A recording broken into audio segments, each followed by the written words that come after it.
দারুণ এই ট্রিক্সে প্রায় অনেকক্ষণ ঘর থাকছে এসির মতো ঠান্ডা। একটা ফ্যান আর মাত্র দুটো বোতল, তাই দিয়ে মাত্র 20 টাকা খরচ করে বানিয়ে ফেলুন এই মিনি এসি। কিন্তু ফ্যানের পেছনে বোতলে শুধু বরফ রেখে দিলেই হবে না, মেনে চলতে হবে এই 3টে ট্রিক্স। তাহলে ঘর হবে একদম এসির মতো ঠান্ডা। প্রচুর মানুষ এই পদ্ধতি অবলম্বন করে প্রায় 2 ঘন্টার বেশি সময় ঘর ঠান্ডা করছেন, ঘুমোচ্ছেন আরামে। এই 3টে ট্রিক্সই মাথায় রাখতে হবে, তবেই হবে কাজ। ঘর থাকবে প্রায় অনেকক্ষণ ঠান্ডা। কিন্তু কিভাবে করবেন দেখুন স্টেপ বাই স্টেপ পদ্ধতি। মাত্র 20 টাকা। আগে হ্যাঁ, এই প্রবল গরমে নিজের ঘর ঠান্ডা রাখতে আপনাকে খরচ করতে হবে মাত্র 20 টাকা। লাগবে 2টো বোতল আর একটা ফ্যান। এপ্রিলের প্রথম সপ্তাহ থেকে প্রবল গ্রীষ্মের দাবদাহ, প্রাণ যাচ্ছে সাধারণ মানুষের। এই পরিস্থিতিতে একটা বিকল্প উপায় নিয়ে হাজির হয়েছি আমরা। কিন্তু কি উপায় জানেন? নিজের বাড়িতে যদি একটা এসি তৈরি করে নেন, তাহলে কেমন হবে বলুন তো? বেশ ঠান্ডা করবে আপনার ঘরটা, ঠান্ডা রাখবে আপনাকেও। বাড়িতে বসেই মাত্র 20 টাকা খরচ করে কিভাবে একটা কুলার বা এসি তৈরি করবেন, তাই আজকে আপনাদের সাথে শেয়ার করব। কি কি উপকরণ লাগবে। বাড়িতে একটা এসি বা এয়ার কুলার তৈরি করতে খুব সামান্য কিছু উপকরণ প্রয়োজন। একটা ফ্যান, কিছুটা বরফ, কিছুটা তামার তার আর 1 লিটার পরিমাপের 2টি জলের বোতল এবং একটা সরু লোহার রড। কিন্তু এই অতি সাধারণ উপকরণগুলোকে কাজে লাগিয়ে বাড়িতে মিনি এসি আপনি বানাবেন কিভাবে, চলুন সেই প্রক্রিয়াটা জেনে নেওয়া যাক।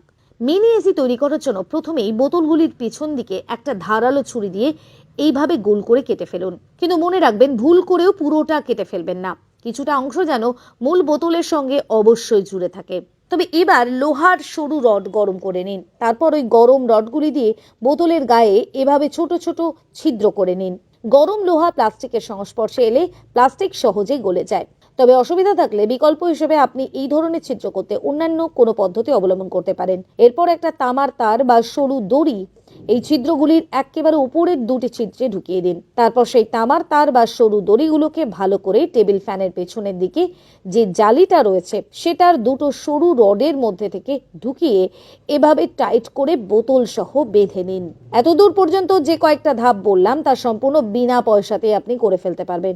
এর পরের কাজটাও আপনি সম্পূর্ণ নিখরচায় কমপ্লিট করতে পারবেন যদি আপনার বাড়িতে ফ্রিজ থাকে। এর জন্য আপনাকে আগে থেকেই 1 বাটি জল নিয়ে একটা ডিপ ফ্রিজে ঢুকিয়ে রাখতে হবে। জল জমে বরফ হয়ে গেলে ডিপ ফ্রিজ থেকে তা বের করে ফ্যানের পেছনে লাগানো 2টো বোতলের মধ্যে সমানভাবে ঢুকিয়ে দিন। ব্যাস, এই কাজটা করে দিতে পারলেই কেল্লা ফতে। কিন্তু যদি আপনার বাড়িতে ফ্রিজ না থাকে, তাহলে আপনাকে 20 টাকা খরচ করে বরফ কিনতে হবে। সেই কারণে ভিডিও শুরুতে আমরা 20 টাকা খরচ করার কথা বলেছি।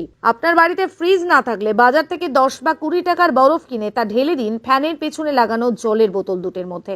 এরপর ফ্যান ফুল স্পিডে চালিয়ে দরজা জানালা বন্ধ করে শুয়ে পড়ুন। দেখবেন কিছুক্ষণের মধ্যে একেবারে হুবহু কুলারের কায়দায় ঘর ঠান্ডা হতে শুরু করেছে। এভাবে মাত্র 10 মিনিট পরিশ্রম করলেই সাংঘাতিক গরমে কিছুক্ষণ হলেও স্বস্তির ঘুম ঘুমোতে পারবেন আপনি। কিন্তু এবার হয়তো আপনার মাথায় প্রশ্ন আসছে যে এই বোতলে থাকা বরফ গলে গেলে সেই জল কোথায় পড়বে? চিন্তা নেই, বরফ গলে বোতলের মধ্যেই থেকে যাবে জলটা, আর কোনো রকমের শর্ট সার্কিটের কোনো ভয়ও থাকবে না সেই সঙ্গে।